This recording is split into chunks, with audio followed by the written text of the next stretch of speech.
కార్యక్రమం ఏర్పాటు చేశాం. గురువు గారు సాయంత్రం అక్కడికి వచ్చేస్తున్నారు. మన దేవా కూడా వస్తున్నాడు అక్కడికి. ఎవరి దేవా? మన గురువు గారి చిన్నబ్బాయి. ఆయన గురించి తెలియదా? ఆయనే మన దేవా. సరే, ఏంటి ఆయన గొప్పతనం?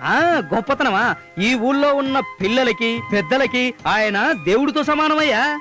పేదోళ్ళందరికీ దాన ధర్మాలు చేసే గొప్ప గుణమయ్యా. ఓహో. దేవ గురించి తెలిసిన కర్ణాటకలో వాళ్ళంతా ఆయన్నెంతో ప్రేమగా గౌరవంగా సాయివర్ అని పిలుచుకుంటారయ్యా. అలాగా?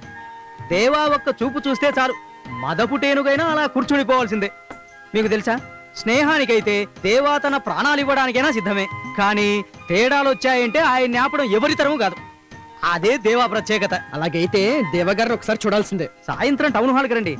ఆయన ఎప్పుడు వస్తాడో ఎప్పుడు వెళ్తాడో ఎవ్వరికీ తెలియదు.